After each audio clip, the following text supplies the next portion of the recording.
The Northrop Grumman B-2 Spirit is the only bomber in the U.S. arsenal that combines stealth technology with long-range capability and a payload of 20 tons of either conventional or nuclear ordnance. This is 5 things you don't know about the B-2 bomber.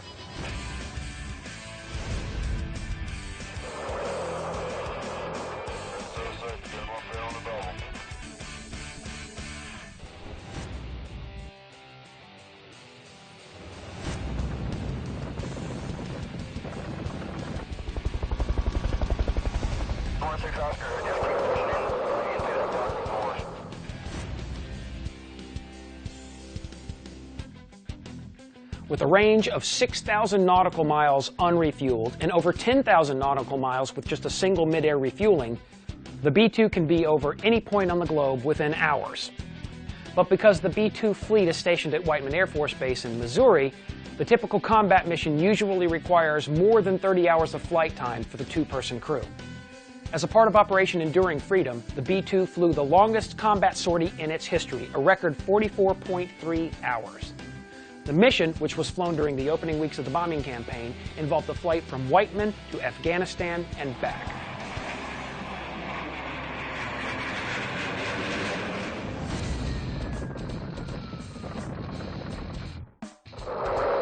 Yeah, I already got one level. Oh, okay. And if you're not going to roll it over 30, we're going to. The B-2's bat-like flying wing design is actually more efficient than a conventional aircraft. Instead of having 2 wings that work to support the weight of a fuselage, the entire plane is an airfoil that generates lift and reduces drag. But the flying wing shape presented several problems, the most significant of which was stabilization.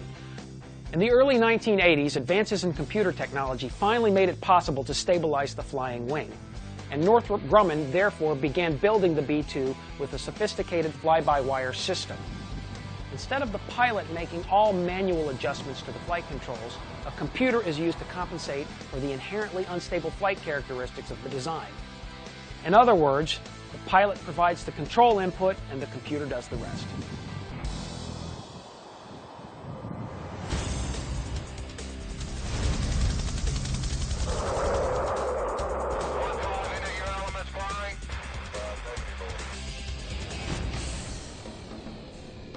The B-2 stealth capability is achieved through a combination of design elements.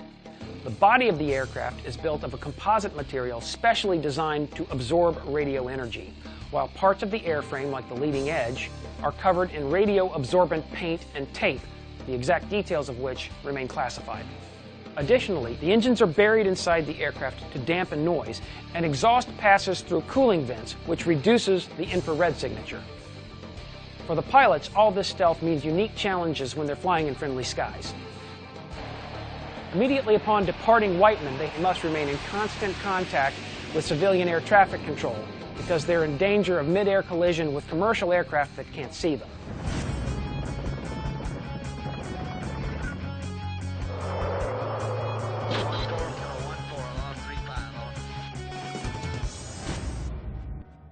Perhaps ironically, the only major damage so far has originated from the unexpected side effects of the aircraft's own stealth capabilities. On February 23, 2008, a B-2 crashed during takeoff from Andersen Air Force Base on Guam in the Pacific.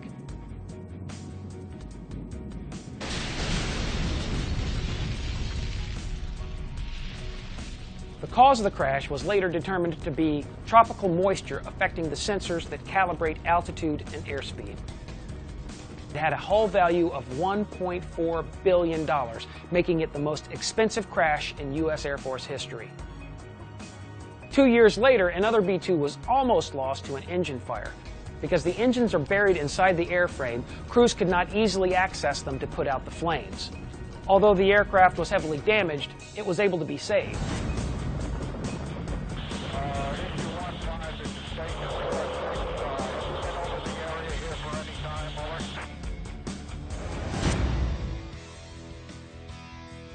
In July 1989, Bruce J. Hines, the chief test pilot for the Advanced Technology Bomber program, was the first person to fly a B-2 bomber. Since then, just under 600 people have flown in B-2 bombers. The total number of actual qualified B-2 bomber pilots, though, is significantly lower than that. Although that number remains classified, we do know that more people have traveled into outer space than have flown a B-2 bomber, making the B-2 Bomber Corps the most elite flying corps in the world. Although there won't be any more of them rolling off the Northrop Grumman assembly line, the current fleet of B-2s is expected to continue to serve for at least 2 more decades. Of the 21 B-2s that were built, all but 2 were named after U.S. states. Do you know the names of those 2 bombers? And do you know why they were different? If so, share your answer online or reach out to us on Twitter with hashtag 5 Things You Don't Know.